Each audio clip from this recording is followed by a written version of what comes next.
What up, what up? What up, what up? Cool and cool. Appreciate you for coming in. Thank you, man. First guest, Yes, sir. season 2, Yes, we're sir. good. You're gonna be here. I'm gonna be here, then we're gonna get into it. All right, let's do it. All right.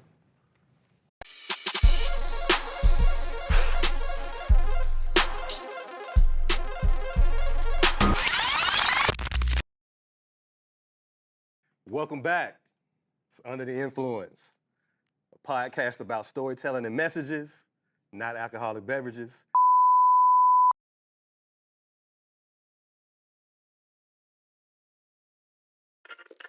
It's about arts, community, and culture. Hey, we're happy to be here. I'm your host, Aquan Robinson. We're bringing in stories from the community of Montgomery, Alabama, and we're just happy to be back. Season 2, we're kicking it off, broadcasting live, downtown Montgomery, Map 360. Looking forward to getting in. We're gonna go right into it. I am super excited to have our first guest. We got entrepreneur, consultant, and the city-known mixologist, Jarvis Roc Hamilton. What's going on, brother? Good, man. Happy to be here. Hey, man, so glad to have you in here. You know, I think anybody that's been out kind of in the community, going to different events, we've seen you, we've seen your business, and we've seen you flourish here over the past few years. So really tell us kind of about your backstory and what got you into this business venture, and how you've kind of kicked it off from there. It's a really interesting story. I actually started off washing dishes Okay. in the back of a nightclub. Okay. And it was because I lost my job and, you know, I hit one of my friends up and I was like, hey, man, I need something to do. Yeah. You know what I'm saying? So Yeah. he's like, you know, hey, you can wash dishes. So as I started working in there, I wanted to be not behind the scenes, but I wanted to be out there. So what I would do is I would dress up really nice, Okay. still wash dishes though, but Yeah, you know, yeah, when yeah. I'm walking around, Yeah, like, okay. let me get that cup from Yeah, you. yeah, yeah, You know what yeah. I'm saying? And one of the bartenders actually was like, man, you too fresh to be out here Okay. washing dishes. You All know right. what I'm saying? So he was like, you need to bartend. So when I thought about it, I wanted to take it more serious than just another job. Sure. So I got to doing some research and I looked around and I found out that the Minnesota School of Bartending had one of the best bartending schools. So I wanted to do it and I wanted to do it right. So I traveled up there and graduated in like 2010, came back home and yeah, Here we have it's it. been up from there. Okay, Yeah, that's yeah, what's up, yeah, man. So yeah. it's interesting too that you say that you know really kind of took the research to make sure you want to perfect your craft, right? Right. So you know that's one thing that I didn't even know, right? Just kind of following your backstory or whatever. So that's pretty dope to know that you left, you traveled, you did the thing, and then came back to kind of build into what we now see you as now. So let's talk about what role a service like that you provide plays into the culture and nightlife of Montgomery. Let's talk about that a little bit. Yeah, so it's, I look at it as it's an important factors when it comes to entertainment. Yeah. When it comes to going to nightclubs or Yeah. a bar or restaurant. Sure. You know, absolutely the food. Yeah. is a thing. Yeah. The music Yep. is a thing, Yep. and absolutely the drinks are the thing. So I think that plays a big role into it as far as making sure people have a good time Yep. in a safe way, and making sure that that we are creating an experience for the customers. So bartending is definitely a part of that, or mixology is definitely a part of that when it comes to entertainment. Yeah. So you mentioned experience there, right? And so, in my day job, like I work in hospitality and tourism, and so, and touching on some things that you mentioned on the first question, right? Like Montgomery's role or Montgomery's right now is really a prime destination for travelers, whether it's leisure or conference or whatever. Obviously, the historical significance of our city Right. is a huge draw, and so, but the experience piece is great. And so what I want to touch on is the way that you can make a living in hospitality, tourism, into that piece. Like we said, you did your research and you went on, you wanted to be the best. I think it's great that you kind of answered that or talked about that just really just out of the heart, right? And so, and this is me just preaching a little bit. I want to let people know that it's real opportunities in this field, particularly in Montgomery, to kind of reach that vertical. And so, talk about how your experience in the grinding from the bottom, right? Because you got to start there. Right. How have you seen it grow and really kind of touched you personally in that piece? Well, yeah, I know that if there is a void, there is success in that void. Yeah. So, given my experience with it at the time that I first started, I seen that there was a void of people having that experience outside of the nightclub, or outside of the bar or restaurant. So, what I wanted to do is I wanted to kind of mimic a DJ, and being able to travel and do the service, just kind of like even like some of my equipment is like DJ. Yeah, I see you. Yeah, you pack. Yeah. Okay. So I want to be able to give that experience to people outside of just the norm. Like what we do is we can put a bar anywhere. If it's in the middle of a field or on a curb or at a venue that doesn't necessarily have a bar. Yep.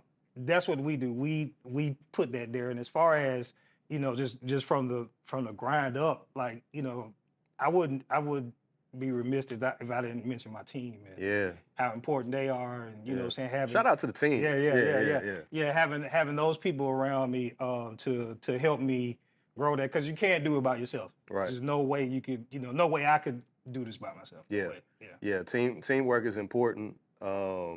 And you're right. I've seen the team in action, and it's to the point to where now you kind of just in the background on some stuff. I can't be everywhere at one time. So, my team is, I personally trained them myself. Okay. They have their own businesses outside of Roc Drinks. But we come together as a collective to make sure that we're going to provide the best service no matter what. Yep. And my name is my brand. So I stick by it, and they stick by it too, and they know that, this is something where, we can help elevate ourselves and also be able to grow from it too as well.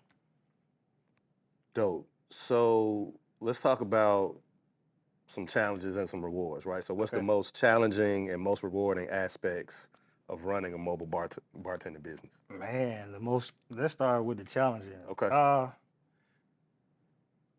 Challenging is like organization. Just like you say, sometimes you see I just kind of play the background role, like the organizational piece of, just a few weeks ago at Alabama State, we had to have like almost 20 bartenders. Yeah. You know what I'm saying? So just that organizational piece of making sure that I have the proper people in the proper place, you know what I'm saying? And make sure that we're always sticking to that professionalism, right? No matter what. Sure. For me, that's one of the things that I have to, sometimes I sit down in my office and I'm like, yeah. You know what I'm saying? Yeah. But, again, having a good team helps to ease that with me as far as that. Rewarding is just to know that, like, that I could give people something that's from me, that's creative from me. When I'm creating drinks or when I'm making something new, is the satisfactory of looking at their face and they're like, oh, this is good. Yeah. Like that for me keeps me moving forward. Okay. Yeah. So how do you stay creative, like with your drink offerings and everything? Yeah. Like, you know what? It's pretty challenging because I actually don't drink. Yeah. Okay. Yeah, I know. Yeah. A lot of people was like, how was that possible? But from the way that I was, well, I do taste the drinks. Sure. You You got to do that. But the way I was trained to smell the alcohol or know what flavor palettes to stick together, so I could create a drink, just off the top of my head. And it's actually challenging to some people for the first time when they're like, just make me something, right? So that's when, my wheels get to turning, and I always want to be creative in that aspect to make people have good drinks. Okay. All right. So, how do you see Montgomery's arts and culture scene influencing local businesses like yours? Man, like even with mixology, it's an art. Colors and palettes and the way things are structured. Even sometimes the pictures of the drinks I take is art, and I'm inspired by a lot of different artists looking at their artwork. Being able to pair those. I've been at events where I've had to pair some drinks with artwork, or I've had to Okay. pair some drinks with. I did something for Creed a couple of years ago, where I had to pair drinks with the actual colognes and perfumes. Okay. So I think like with that, like that really inspires me to do different things because my business can be integrated into other cultures and art. Sure. So I just want to point out something. He dropped me in a real like humble brag. You know what I'm saying? He was like, yeah, I did an event with Creed. You know what I'm saying? Like, well, I ain't talking about the movie. I'm talking about, Creed events. It's like Right. a $400 cologne. You know what I'm saying? Like, this is Montgomery, Alabama we talking about. He doing events with Creed cologne. So shout out to you on that.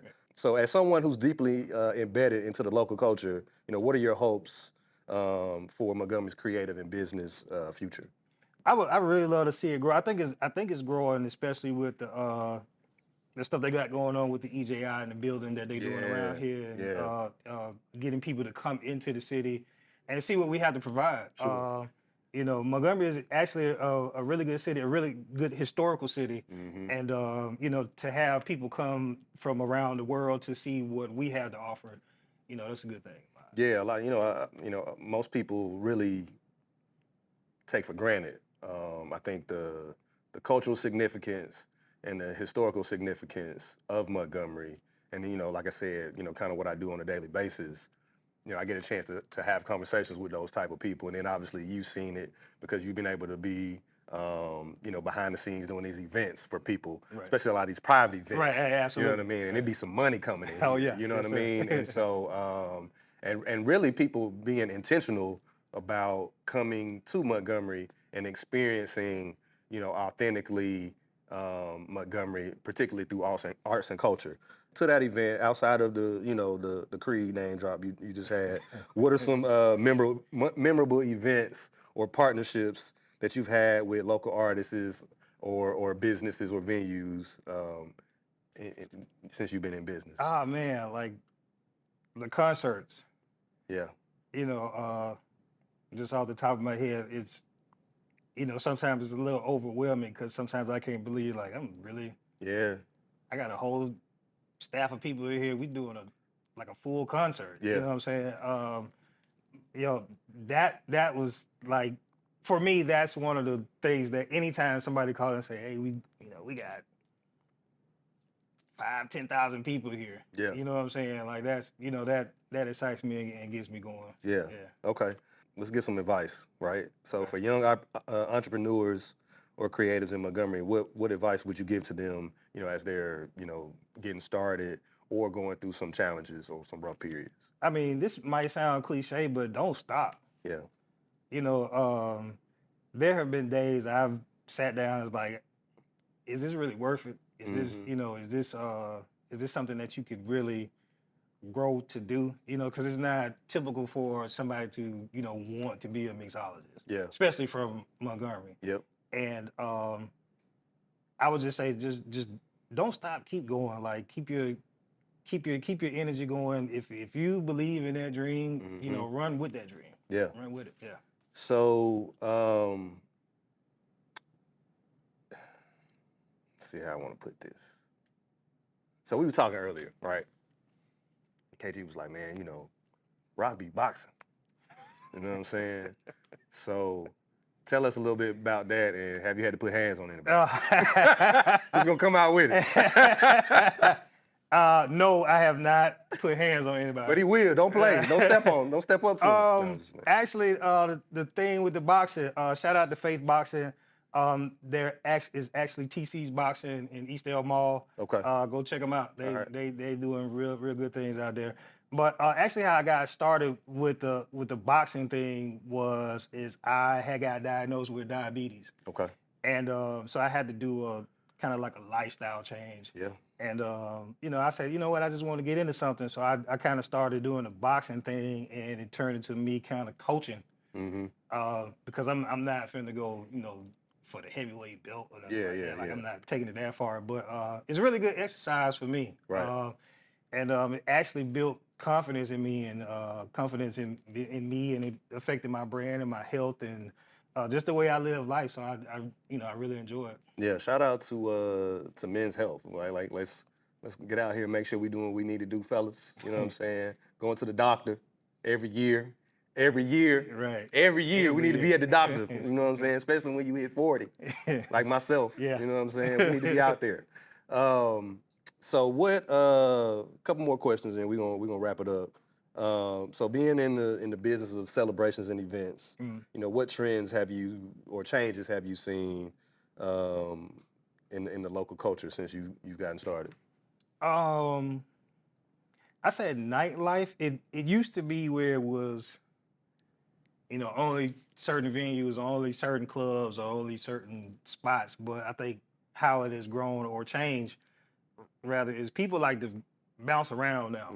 You know what I'm saying? So they like to kind of club hop and be in different spots. And I think that's actually really good for the culture because it, you know, money wise, you know, it feeds into all businesses instead of just certain businesses. Okay, I guess this is gonna be the last question. And it's interesting. So, what do you think is unique about Montgomery's community, especially when it comes to supporting local entrepreneurs? Say that again. All right. What do you think is unique about Montgomery's community, especially when it comes to supporting local entrepreneurs? It's a loaded question too. Yeah, I can understand. It's fully loaded. Yeah. What I think is unique when it comes to support. I think when it comes to support, especially, you know, it feels more family. You know what I mean? Like if it's, you know what I'm saying? Like when you're a part of the Montgomery, you're a part of a family of people that they're gonna support you. Like sometimes I do events and I have people that no matter what, they're gonna be there. You know what I'm saying? No matter what bar I'm at, or you know what I'm saying, if you know, they're gonna support no matter what. I seen your bar and I seen your sign and I had to come over there. You know what I'm saying? So it's kind of, if I could say one word, I would say like it's it's very inspiring because it feels more like family oriented. Dope. Be sure to like, comment, and subscribe to the Under the Influence podcast. Check out our season 2 episodes, dropping bi-weekly. So since we back for season 2, we switching it up a little bit, right? So we got a live studio audience this time around. So right now, I want to open it up to the audience for some questions. So if you got any questions, shoot them out. You know, stand up, shout it out, let us know, and then we'll go from there. Okay, share any mistakes you've made along the way, and how have you learned and grown from them? Absolutely.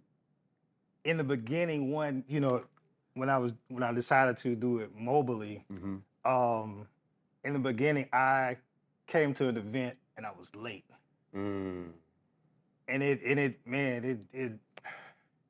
it wasn't good. Yeah. Right. I was still able to pull off the event, but I came late. So I learned that, I cannot show up late. Yeah. I absolutely cannot, because, it's my brand, you know what I'm saying? And I don't want people to be out there, he good, but he gonna show up late. Yeah. So I've learned not to show up late, and usually I get to my events like 2 hours early. Okay, yeah, there you go. Yeah, so to be early is to be on time. Right. You know what I'm saying? we gotta remember that. So, what other questions we got? So, all right. So, where did Roc come from? Yeah. So tell us about the nickname Roc. You know what? I felt that question was gonna come up. Man, I'm from Ridgecrest. Okay. Right? Shout out to the Crest. Right. I'm from Crestside. So my friend actually gave me that name, and it's pretty much like if your name started with J, you was gonna be J Roc. Yeah. Okay. All right. Automatically, it was gonna be J Roc. Yeah. So I didn't like that You know what I'm saying? Like, cause it was literally like two J-Rocks over the same street, like me and another guy. Yeah. Right. Yeah, So I didn't like that because if he would get into something, somebody would be like, "Did you?" Nah. Yeah. So I just like, you know what? Just take the J off it, man. I'm gonna just be Roc. Yeah. All right. Yeah. Shout out to J-Roc. Yeah. Old school J-Roc. That old school J-Roc. Yeah. Yeah. So, all right. So yeah, how do you describe your brand to others? Professionalism. We are a stickler about professionalism. Like when we go out, we don't just want to be, just that's a bartender. Like we want when we go out, it's like, oh, that's a different standard. That's Roc Drinks. That's what they do. I go above and beyond every time. Like even if the customer sometimes everybody don't take, but even if the customer sometimes don't pay me to go above and beyond, I'm gonna go above and beyond anyway. You know what I'm saying? To make sure that I keep that standard as far as Roc Drinks. Yeah, dope. All right, we're gonna say one more question from the audience. So, how'd you get into teaching, and what inspired you to do so? Okay, so I got into that because there is, weirdly enough, there's a shortage of bartenders. Yeah, no, it's not. I know. Yeah, it's a shortage of bartenders out there, and I've had a lot of people come to me and say, hey, can you teach me how to bartend? So I started doing classes because I wanted to help grow that number and expand that number. So I get a lot of calls all the time. Man, you got some bartenders, you got this, you got that.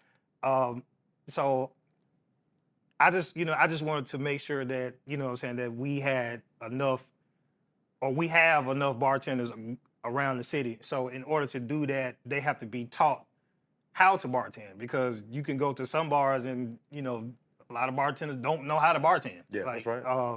So that was my motivation behind that, because I felt like there was a shortage of bartenders. Dope. Well, listen, man, we appreciate you as a person. We appreciate the service that you provide for the city. Pouring back into the community. We need that as we move on. Appreciate you being our first guest of the new season. All good. So with that, that's a wrap. Looking forward to.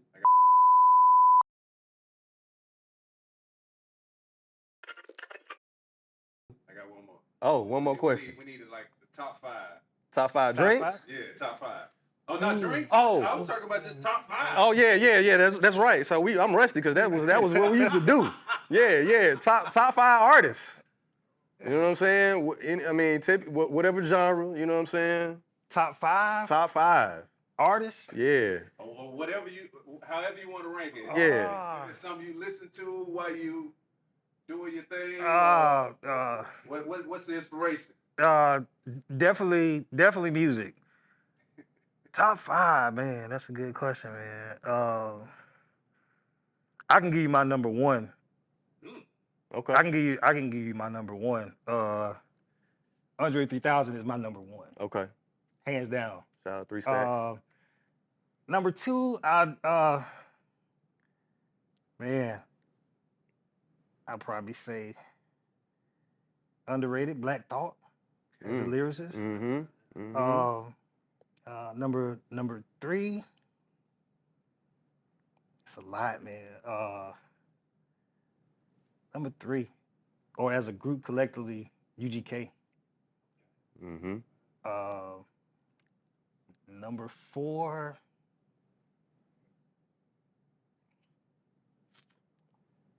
I want to say T.I.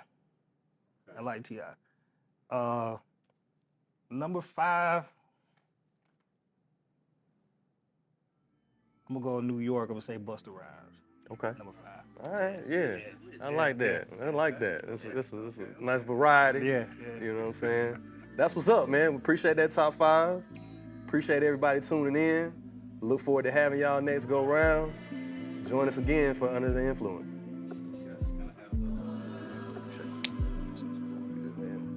That's dope, man. Knock the rust off on there. Yeah. Dope. Hill.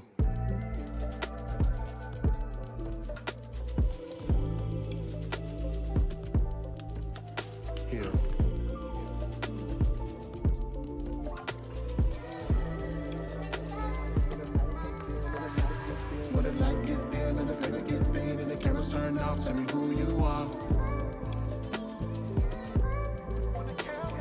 you're drowning in sin, can't catch your wind, and the devil just harsh to be who you are.